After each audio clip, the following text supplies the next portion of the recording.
मोदी जी आपको समझ नहीं आया, आप टीवी पे हर जगह आते रहते थे, आप ही की शक्ल होती थी तो हम टीवी देखना छोड़ दिए हैं। अखबार में बड़ा बड़ा आपका फ़ोटो हर पेज पे होता था, हम अखबार पढ़ना बंद कर दिए हैं। अब आप इंस्टाग्राम पे क्यों आ रहे हैं? कुछ तो हमारे लिए छोड़ दीजिए। यही बोल रहे हैं ना प्राइम मिनिस्टर कि मेरी माँ को गाली दी, आई फॉरगिव द वुमेन। हमारी बेटियां इस प्रकार की भाषा कैसे बोल सकती हैं?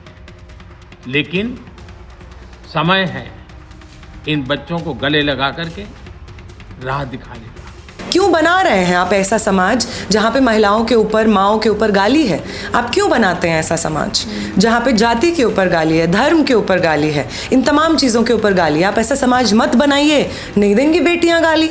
इसलिए आरजी कर का वो मूवमेंट जिसको कोलकाता की सड़कों पे, बंगाल के अलग अलग जगहों पे इतने खूबसूरत तरीके से महिलाओं ने, मार्जिनलाइज जेंडर आइडेंटिटी से आने वाले लोगों ने लीड किया, उसमें अपना फ्रीडम, अपना right to exist, to work, to safety assert किया, उस मास मूवमेंट को बीजेपी के पावर में आने से अगर इक्वेट किया जाएगा या उसका कंक्लूजन के बतौर देखा जाएगा तो ये बहुत दुख की बात होगी। It would be a defeat of gender justice all over the country. System बदल सकता है क्या? কনফিডেন্সটা বেশ লো দেখছি। রিসেন্টলি টেস্ট করিয়েছো? হ্যাঁ ডাক্তারবাবু, প্রি টেস্টের পরের দিনই করিয়েছি। ও তুমি মাধ্যমিক দেবে, তাহলে মক টেস্ট করো। এই নাও মৌলিক লাইব্রেরি সম্রাট এক্সক্লুসিভ মক টেস্ট পেপার। এতে পাবে প্রতিটি বিষয়ে অধ্যায়ভিত্তিক গুরুত্বপূর্ণ নমুনা প্রশ্নপত্র, ইংরেজি, গণিত ও আনসিল লেখার বিস্তারিত টিপস আর প্রতিটি সাবজেক্টের এক্সপার্ট ওপিনিয়ন, যা তোমার কনফিডেন্সকে ফিরিয়ে আনবে মাধ্যমিকের আগে। সম্রাট এক্সক্লুসিভ মাধ্যমিক মক টেস্ট পেপার, এক্সামের কনফিডেন্স বুস্টার। আমরা শক্তি, আমরা বল, আমরা ছাত্রদল লিখেছিলেন কাজী নজরুল ইসলাম। যুগ যুগ ধরে সেই শক্তি, সেই বল দেখিয়ে এসছে ছাত্রদল, এবং সেই ছাত্রদলের লড়াই আমরা দেখেছি দিল্লির যন্তর মন্তরেও। দিল্লির সৌজন্যে এখন সকলের কাছে ছাত্র আন্দোলনের পরিচিত নাম আয়েসা, অর্থাৎ অল ইন্ডিয়া স্টুডেন্ট অ্যাসোসিয়েশনের সর্বভারতীয় সভাপতি নেহা বোরা। সেই নেহা বোরাকে আমরা পেয়ে গিয়েছি কলকাতায়, এবং যে কলকাতায় বসে আজকে আমরা কথা বলছি সেই পশ্চিমবঙ্গ থেকেই কিন্তু নেহা বোরার রাজনৈতিক জীবন শুরু, সেটা আমরা বলতে পারি। আজ আমরা চেষ্টা করব নেহা বোরার সঙ্গে বাংলায় কথা বলার, বাংলায় প্রশ্ন করার। দেখা যাক দিদি কতটা আমাদের সঙ্গে বাংলায় কমিউনিকেট করতে পারেন। দিদি, প্রথমেই আসি, যন্তর মন্তর দিয়ে শুরু করি। যন্তর মন্তরে আন্দোলন, একটা দীর্ঘ আন্দোলন আমরা দেখলাম, এবং সেখানে তোমরা সেই জায়গা থেকে একটা বড় সাফল্য পেয়েছো, কারণ ধর্মেন্দ্র প্রধান তিনি রিজাইন করেছেন।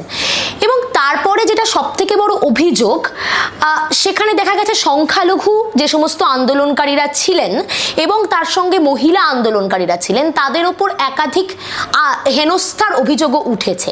কিভাবে দেখছো এই বিষয়টিকে? आई थिंक ये बहुत मुश्किल नहीं है। पिछले कुछ समय में जिस तरीके का मिसोजिनी स्टेट के लैंग्वेज का और पॉलिटिक्स का हिस्सा बन गया है ना, इट इज़ नॉट सरप्राइजिंग कि इस तरीके का अटैक स्पेसिफिकली महिलाओं के ऊपर हो रहा है। और महिलाएं क्या, 15 साल की लड़की, एक स्कूल गोइंग स्टूडेंट, उसके ऊपर इस तरीके का अटैक हो रहा है। 5 FIR उसके ऊपर आ गया है। इतनी सारी प्रोटेस्टर्स, चाहे वो मुंबई में हो, दिल्ली में हो, कोलकाता में हो, उनका सोशल मीडिया डिटेल्स लीक करना, घर पे पहुंच जाना।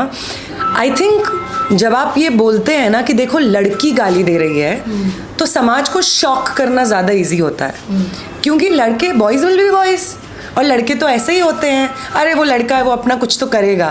सो this idea that men will be men and men are aggressive and men can abuse, ये जो समझदारी है, और which automatically means कि महिलाएं गाली नहीं देती हैं, वो चार दीवारी के अंदर रहती हैं, धीरे बात करती हैं, नीचे नज़रें झुका के बात करती हैं, प्रेम से बात करती हैं। It is so contradictory to the fact कि महिलाएं सबसे पहले अगर कोई मिसोजिनस गाली कभी भी सुनती हैं तो वो अपने घर के अंदर सुनती हैं, या अपने दोस्तों के अंदर सुनती हैं, अपने रिलेटिव्स, रिश्तेदारों के वहाँ से सुनती हैं। तो अगर आपको इतना शॉक कर रहा है ये चीज़ कि महिलाएं गाली दे रही हैं, तो आप सिखाते क्यों हैं महिलाओं को गालियाँ? आप मत सिखाइए, या गालियाँ बनाइए मत ना। एक काम करिए, आप मत बनाइए गालियाँ जो मिसोजिनिस्ट हैं। यही बोल रहे हैं ना प्राइम मिनिस्टर कि मेरी माँ को गाली दी, आई फॉरगिव द वुमेन। महिलाओं को, मैं बेटियों को माफ़ करता हूँ, मेरी माँ को भले ही गाली दी हो। क्यों बना रहे हैं आप ऐसा समाज जहाँ पे महिलाओं के ऊपर, माँओं के ऊपर गाली है? आप क्यों बनाते हैं ऐसा समाज जहाँ पे जाति के ऊपर गाली है, धर्म के ऊपर गाली है, इन तमाम चीज़ों के ऊपर गाली है? आप ऐसा समाज मत बनाइए, नहीं देंगी बेटियाँ गाली। और अगर आपको बेटियों के गाली के बारे में चिंता है तो बेटों की गाली के बारे में भी थोड़ा सा चिंता कर लीजिए, पर आप वो चिंता नहीं करते हैं, because it's very easy to shock a society into thinking कि अच्छा लड़की गाली दे रही है, बाप रे, हमारा कल्चर, हमारा ट्रेडिशन, ये सब कहाँ जाएगा? So it's all a reflection of the misogyny of the state and the politics जो स्टेट में होती है, and the misogyny in our society at large. আপনার কথা প্রসঙ্গেই আসি, আমরা যখন এখানে বসে ইন্টারভিউটা করছি সেই মাসটায় আরজি করের কাণ্ডটা ঘটেছিল, আপনি জানেন। সেখানে অভয়া কাণ্ড 2 বছর অতিক্রান্ত, বিজেপি ক্ষমতায় এসে গিয়েছে রাজ্যে, এখনো পর্যন্ত কিন্তু আরজি করের যে বিচার সেই বিচার পাওয়া যায়নি আমাদের রাজ্যে, এরকম একটি ঘটনা। কি বলবেন? কারণ উইমেন সেফটি এটা একটা বিশাল বড় ইস্যু হয়ে গেছে সারা দেশ জুড়ে। देखिए, आई थिंक हम लोग एज स्टूडेंट्स ये चीज़ रियलाइज़ करते हैं कि किसी भी स्टेट में जो पॉलिटिकल पार्टी पावर में होती है, वो चीज़ अगर वो बार बार कहती है कि हम बीजेपी के अगेंस्ट हैं, तो वो बीजेपी की ही पॉलिटिक्स को अपने स्टेट में रेप्लिकेट करते हुए नहीं दिख सकती है। तो ये जो पिछले कुछ समय के पॉलिटिक्स को रिजेक्ट किया बंगाल ने, ये सोच करके कि अब भाजपा को पावर में लाएंगे तो कुछ बेहतर होगा, अगर ये मतलब एक कॉन्ट्रडिक्शन था, एक लोगों के दिमाग में सवाल था, तो यूपी को देख लेते। माने आरजी कर का इतना बड़ा मूवमेंट विच वॉज अबाउट कि वर्क प्लेस में सेफ्टी होनी चाहिए, that there should be guidelines which should be strictly implemented, जो ये चीज़ रेगुलेट करेंगे दैट कि महिलाएं कितने घंटे काम करेंगी, किस तरीके की सेफ्टी उनको वर्क प्लेस में इंश्योर करवाना काम है एम्प्लॉयज़ का। There is already a POSH act because I mean to ensure it, but it is nowhere implemented in institutions. उसके हिसाब से तो कमिटीज़ होनी चाहिए जो इनको एड्रेस करती हैं, कमिटीज़ कहीं नहीं होती हैं। उसके हिसाब से आप देखिए जो वहाँ पे विक्टिम थी वो ओवर टाइम कर रही थी, बिना मतलब के ओवर टाइम कर रही थी, और इस तरीके का एक्सप्लॉयटेशन डॉक्टर्स का होना आम बात है। और specifically because women are more vulnerable in their workplace, तो वो महिलाओं को और वल्नरेबल बनाती हैं to attacks, to sexual violence, to sexual assault. तो ये तमाम चीज़ें अगर आप बीजेपी का एजेंडा देखेंगे उससे गायब है। The BJP or the RSS has never stood for women speaking up or for women to be free to exist, for women मतलब कभी भी ये बात आप नहीं सुनेंगे राइट विंग के मुंह से कि महिलाओं को आज़ादी होनी चाहिए काम करने की, अपनी बात बोलने की, जैसे वो रहना चाहती हैं, जो खाना चाहती हैं, जो पहनना चाहती हैं, जिसके साथ रहना चाहती हैं, उस चीज़ की आज़ादी होनी चाहिए। आप कभी नहीं सुनेंगे उनके मुंह से। तो आरजी कर का जो मूवमेंट था उसके पॉलिटिकल कल्मिनेशन के रूप में भाजपा को कैसे देखा जा सकता है? वो पॉलिटिकल पार्टी जो समझती है कि महिलाओं को या तो देवी बनाओ या तो चुड़ैल बनाओ, उल्टा बनाओ, जिसकी वजह से ऐसा होता है that the only women that they consider acceptable are the women who are compliant to their political ideology। और वो हर महिला भले ही वो कितने प्रेम से बात कर रही हो, अब बताइए, मैंने तो एक गाली भी नहीं दी मोदी जी को, मैंने तो कोई ना, मैं ज़िंदगी में, निजी ज़िंदगी में कभी किसी को गाली देती हूँ, मेरे बारे में आप क्यों इतना ट्रोलिंग कर रहे हैं? आपको गाली से प्रॉब्लम नहीं है, आपको उस आइडिया से प्रॉब्लम है जो हम लोग रिप्रेजेंट कर रहे हैं, आपको उस डिसएग्रीमेंट से प्रॉब्लम है जिसको हम सुंदर भाषा में लोगों के सामने रख रहे हैं और लोग उससे प्रभावित होकर हमारे सपोर्ट में आ रहे हैं। आपको प्रॉब्लम उससे है, and that is at the heart of the fascist project. जब हम कहते हैं कि कंसोलिडेशन ऑफ पावर है समाज के एक सेक्शन के बीच में, वो कंसोलिडेशन ऑफ पावर बाकी सब मार्जिनलाइज ग्रुप्स को अदर बना देता है, फर्दर मार्जिनलाइज करता है, जिसमें महिलाएं शामिल हैं। इसलिए आरजी कर का वो मूवमेंट जिसको कोलकाता की सड़कों पे, बंगाल के अलग अलग जगहों पे इतने खूबसूरत तरीके से महिलाओं ने, मार्जिनलाइज जेंडर आइडेंटिटी से आने वाले लोगों ने लीड किया, उसमें अपना फ्रीडम, अपना right to exist, to work, to safety assert किया, उस मास मूवमेंट को बीजेपी के पावर में आने से अगर इक्वेट किया जाएगा या उसका कंक्लूजन के बतौर देखा जाएगा तो ये बहुत दुख की बात होगी. It would be a defeat of gender justice all over the country because they don't stand for gender justice. They stand for the release of Bilkis Banu's rapists. They stand for Brijbhushan शरण के खिलाफ जिन महिलाओं ने protest दर्ज किए उनके साथ खड़े होना. They stand for Prajwal Revanna का सपोर्ट लेना. They stand for Asaram Bapu को बार बार पैरोल पे रिलीज़ कर देना, राम रहीम को बार बार पैरोल पे रिलीज़ कर देना. ये सब उनकी पॉलिटिकल समझदारी का हिस्सा है. आरजीकर मूवमेंट का assertion of women's right to safety, women's right to dignity, women's right to freedom of expression, autonomy, that's not their politics. আমরা ঝাড়খণ্ডের প্রসঙ্গে যদি আসি, ঝাড়খণ্ডে যে আন্দোলন আমরা দেখছি সেখানে আপনি গিয়েছিলেন এবং যাওয়ার পরে আপনাকে কালি ছোঁড়া হলো.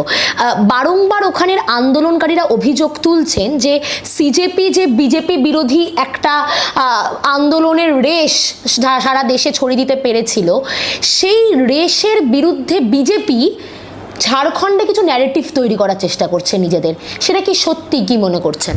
नहीं, ये सही बात है. और झारखंड में ये सब करना बीजेपी के लिए इसलिए भी ज़रूरी है ताकि वो जस्टिफाई कर सकें कि वो जंतर मंतर के प्रोटेस्ट में क्यों नहीं थे.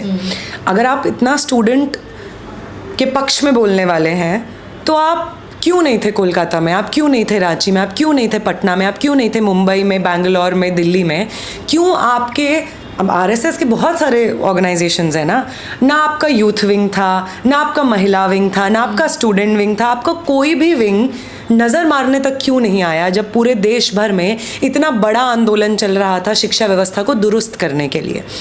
आप उस प्रोटेस्ट में क्यों नहीं शामिल थे? इस चीज़ का नैरेटिव आप झारखंड के प्रोटेस्ट से स्थापित करने की कोशिश कर रहे हैं. आप क्या कर रहे हैं?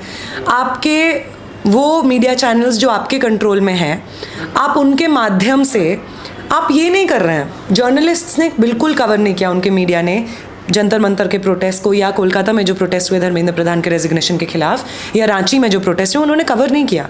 लेकिन रांची में वो प्रोटेस्ट कवर कर रहे हैं. अच्छी बात है, प्रोटेस्ट कवर होना चाहिए, लेकिन वो प्रोटेस्ट कवर नहीं कर रहे हैं. अगर आप उनके पेजेस पे जाएंगे, वो इसके बारे में बात नहीं कर रहे हैं कि हंगर स्ट्राइकर्स की तबीयत कैसी ख़राब हो रही है. वो इसके बारे में बात नहीं कर रहे हैं कि हंगर स्ट्राइकर्स के पास एक गंदा सा पब्लिक वॉशरूम यूज़ करने के अलावा कोई और अल्टरनेटिव नहीं है. वो इसके बारे में बात नहीं कर रहे हैं कि स्टूडेंट्स कीचड़ में वहाँ पे बैठे हुए हैं. हर रोज़ रांची में इतनी भारी बारिश हो रही है, इसके बारे में कोई रिपोर्टिंग नहीं कर रहे हैं. इसके बारे में रिपोर्टिंग नहीं कर रहे हैं कि जिस टेंट में स्टूडेंट्स बैठे हुए हैं अनिश्चितकालीन धरने पे, वो टेंट्स लीक कर रहे हैं. इसके बारे में बात नहीं कर रहे हैं कि स्टूडेंट्स वहाँ पे सर्दी, बुखार, जुकाम हो रहा है. इसके बारे में बात नहीं कर रहे हैं. क्या बात कर रहे हैं राइट विंग का मीडिया इकोसिस्टम? सीजेपी को नहीं आने देंगे, नेहा बोरा को नहीं आने देंगे, जुनैद को यहाँ पे नहीं चलेगा, मुसलमान यहाँ पे नहीं चलेगा, बिरयानी यहाँ पे हम नहीं बंटने देंगे. दिस काइंड ऑफ नैरेटिव कि जब आप स्टूडेंट्स के साथ खड़े होने का एक्टिंग भी कर रहे हैं तब भी आप अपने पूरे नैरेटिव में सिर्फ नफरत फैला रहे हैं, सिर्फ डिवाइसिव पॉलिटिक्स कर रहे हैं. It is so sad to see कि ये लोग को जब फ़ायदा लेना होता है तो वो भी नहीं ढंग से ले पाते हैं. It is so sad to see कि वो लोग जो BJP, ABVP, RSS, Bajrang Dal इस सब से आ रहे हैं, वो लोग वहाँ पे प्रोटेस्ट में मौजूद तो हैं, लेकिन वहाँ पे प्रोटेस्ट को मजबूत नहीं कर रहे हैं, प्रोटेस्ट को सिर्फ डिवाइड कर रहे हैं. उनसे अगर आप कुछ भी बात पूछेंगे, आप पूछेंगे कि टीडीपीएल का क्या रोल है. TDPL is the private agency जो एग्ज़ाम करवाया. It is blacklisted in a different state क्योंकि वो एग्ज़ाम वहाँ पे ढंग से नहीं करवा पाता था. तो आप यहाँ पे अभी भी उससे एग्ज़ाम करवा रहे हैं. अगर आप उनसे पूछेंगे कि ऐसे प्राइवेट एजेंसीज क्यों हैं एजुकेशन सिस्टम में और वो क्यों एग्ज़ाम्स करवाने की उनको छूट दी जाती है बार बार, उनको पता ही नहीं है. उनको पता ही नहीं है कि वो एजुकेशन सिस्टम जिसको वो दुरुस्त करने की बात कर रहे हैं, उनके सेंटर में प्राइवेटाइजेशन है और उसको कैसे एड्रेस किया जाए. उसके सेंटर में एनईपी है, उसको कैसे एड्रेस किया जाए. उसके सेंटर में फॉरेन डायरेक्ट इन्वेस्टमेंट है, उसको कैसे एड्रेस किया जाए. They don't even know anything about it. इसीलिए वो अकेली चीज़ जो वो कर पा रहे हैं वो ये कर पा रहे हैं कि कौन यहाँ नहीं आएगा, और सीजेपी कहाँ है, नेहा कहाँ है, वो यहाँ क्यों नहीं है, या एक्स पॉलिटिकल पार्टी जो इंडिया अलायंस है वो यहाँ पे क्यों नहीं है. So this is the limit of their politics even in Jharkhand and it is so sad कि वो लोग समझते हैं कि किसी के साथ डिसएग्रीमेंट करने का मतलब है उसके ऊपर इंक फेंक देना, हिंसा कर देना. Because we don't think so. Because we think our ideas are strong enough. हमारी भाषा में उतनी, हमारे भाषा के संघर्ष के आर्टिकुलेशन में उतना ताकत है कि हमें किसी के ऊपर इंक फेंकने की ज़रूरत नहीं है. ঝাড়খণ্ডে যে আন্দোলন হয়েছে সেই আন্দোলনের সঙ্গে আমাদের রাজ্যের একটি আন্দোলনের খুব মিল আছে. আপনি জানেন 26,000 চাকরি বাতিল হয়েছিল টিচারদের, সেই সময় যে আন্দোলন গড়ে ওঠে, এবং তখন আপনি এটাও জানেন যে আজকের আপনার যে প্রেস কনফারেন্স সেখানেও একজন টিচারদের প্রতিনিধি তিনি থাকবেন উপস্থিত. সেখানে কি মনে হচ্ছে যে পরীক্ষার দুর্নীতি, সেই দুর্নীতির বিরুদ্ধেই আমাদের রাজ্য আন্দোলনটা হয়েছিল, তাদেরও এখনো পর্যন্ত কোনো সুরাহা তারা পাননি, কোনো উত্তর তারা পাননি. বিজেপি গভর্নমেন্ট এসে গিয়েছে, বিজেপি গভর্নমেন্ট একইভাবে তাদেরকে এই সম্প্রতি পুলিশ একেবারে তাদের উপর অত্যাচার করেছে, তাদেরকে হেনস্থা করেছে এই টিচারদেরকেই রাস্তায় আন্দোলন করার সময়. কি বলবেন? ये कि मतलब बहुत सारे स्कूल्स जो शट डाउन हुए थे प्रीवियस रेजिम में, उनके बारे में बहुत ज़्यादा बोला गया था, डिक्लेयर किया गया था कि उनको वापस लाया जाएगा. वो वापसी 3 महीने हो गए, उसके बारे में कोई बात भी नहीं हो रही है. IT कॉलेजेस, बहुत 50 आई थिंक IT कॉलेजेस हैं जिनको प्राइवेटाइज कर दिया गया है. There is talks of foreign direct investment being taken यहाँ पे अब बंगाल में, जो इससे पहले नहीं था. तो वो प्राइवेटाइजेशन जो मतलब पिछले रेजिम में बहुत शिक्षा के ऊपर कामकाज नहीं रहा, जिस वजह से स्टूडेंट्स इतने ज़्यादा फ्रस्ट्रेटेड थे, लेकिन अब इस रेजीम में भी जिस तरीके का प्राइवेटाइजेशन की तरफ पुश किया जा रहा है एजुकेशन सिस्टम को, that is unprecedented and that is not in favour of the students of this country. And similarly I think जो आप बोल रहे हैं टीचर्स का जो आंदोलन है फॉर देयर एम्प्लॉयमेंट, इस तरीके का आंदोलन तो बाकी हम लोग राज्यों में भी देख रहे हैं. और उसके बाद जो आप बोल रहे हैं कि वो टीचर्स जो अपने एम्प्लॉयमेंट के लिए सड़कों पे थे, उनके ऊपर जो रिप्रेशन होता है या उनको अगर जेलों में बंद कर दिया जाता है, तो this is a direct violation of the vision जो बीजेपी ने प्रेजेंट किया था इलेक्टोरल प्रॉमिस में कि हम इस तरीके के बंगाल के लिए स्टैंड करते हैं, इसलिए हमें वोट करिए. और इसी तरीके के बहुत सारे प्रॉमिसेस जो उन्होंने एजुकेशन पे किए, एम्प्लॉयमेंट पे किए, आज 3 महीने बाद अब देखिए वो सारे प्रॉमिसेस गायब हैं, या इनफैक्ट जो लोग उन चीज़ों को बेहतर करने के लिए सड़क पे उतर रहे हैं उनके ऊपर एक क्रैकडाउन हम लोग हर जगह पे देख रहे हैं. তাছাড়াও আমরা যেটা দেখছি যে সম্পূর্ণভাবে যে এই যে মিডিয়ার ওপর আক্রমণ, এটা একটা বড় গুরুত্বপূর্ণ পয়েন্ট হয়ে দাঁড়িয়েছে. যখন দিল্লিতে আন্দোলন চলছিল সেই সময়ও দেখা গেছে যে মেন স্ট্রিম মিডিয়া যারা, তাদেরকে হেনস্থা করার একটা অভিযোগ উঠেছে. কলকাতাতেও একইভাবে সেই অভিযোগ উঠেছে. কি মনে হচ্ছে জেনজিরা আজকে মেন স্ট্রিম মিডিয়ার বদলে ডিজিটাল মিডিয়া বা ইন্ডিপেন্ডেন্ট মিডিয়াদের কেন চুজ করছে?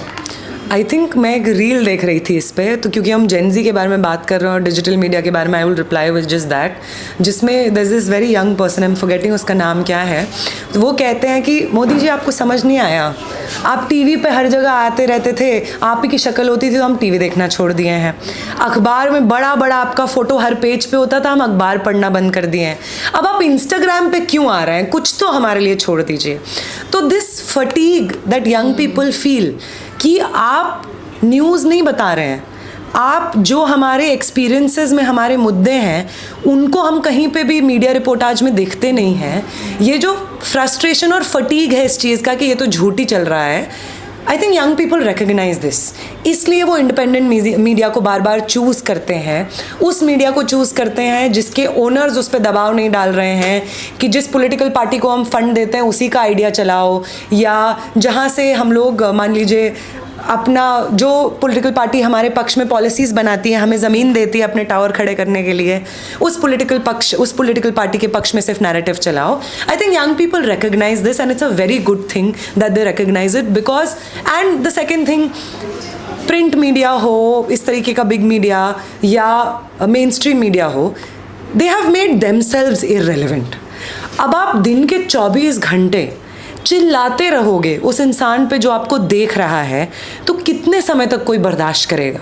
अगर आप बार बार इस चीज़ पे अनसाइंटिफिक और हिस्टोरिकल चीज़ों पे बहस करते रहोगे न्यूज़ मीडिया में, अगर आप बार बार डॉक्टर्ड वीडियोस चलाते रहोगे, एक्सपर्ट्स बना करके अपने ही लोगों को न्यूज़ रूम में बिठा करके डिबेट कराओगे ताकि आप उन पे चिल्ला सकें, कुछ लोगों को प्रोत्साहन कर सकें, तो कैसे लोग आपको कितने समय तक बर्दाश्त करेंगे ना, नहीं करेंगे.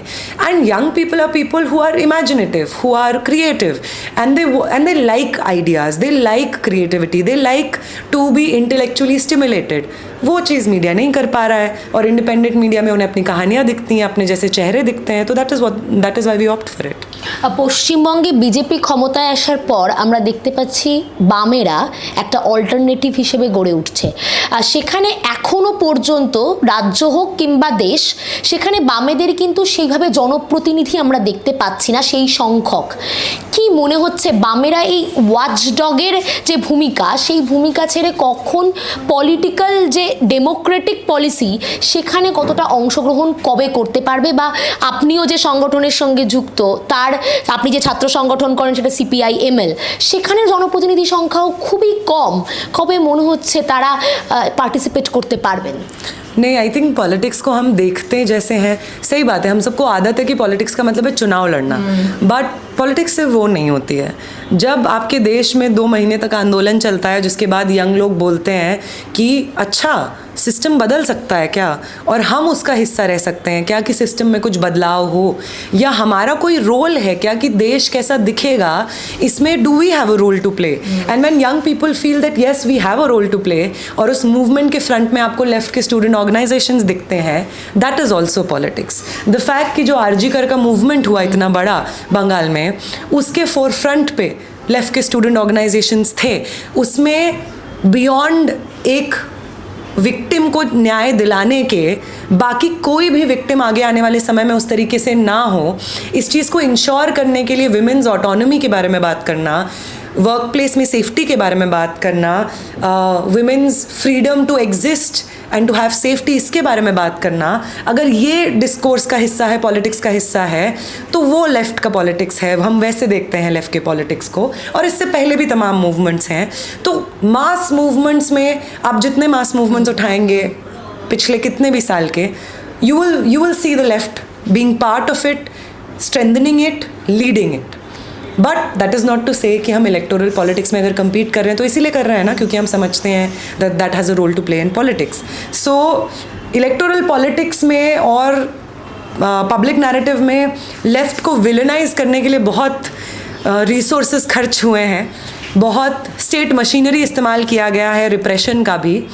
तो उसको वापस लाने के लिए इलेक्टोरल पॉलिटिक्स में या इवन पार्लियामेंट में, उसमें भी बहुत रिसोर्सेज जाएंगे, बहुत संघर्ष जाएगा, and we are all here for that संघर्ष to do that part our bit. পশ্চিমবঙ্গের যিনি প্রাক্তন মুখ্যমন্ত্রী মমতা বন্দ্যোপাধ্যায়, তিনি সলিডারিটি দেখানোর জন্য দিল্লিতে যাওয়ার কথা বলেছিলেন. আপনারা সেখানে যারা তৃণমূলের যারা ছিলেন আর কি, তাদেরকে আপনারা সেখানেও সম্পূর্ণভাবে অ্যালাউ করেছেন এবং তারা সেখানে আপনাদের পাশে গিয়ে দাঁড়িয়েছেন. কিন্তু প্রশ্নটা আমার এখানে, যে রাজ্যে যখন তৃণমূল ক্ষমতায় ছিল সেই সময় একাধিক দুর্নীতি ঘটেছে, চাকরি দুর্নীতি, শিক্ষা দুর্নীতি, খাদ্য দুর্নীতি, কতটা মমতা বন্দ্যোপাধ্যায়কে সেই আন্দোলনে অ্যাকসেপ্ট করতে পারতেন আপনারা? मैं वही कह रही हूँ कि आप जब पॉलिटिक्स करते हैं ना, तो politics is nothing but a competition of different visions of what the world should look like. तो जब आप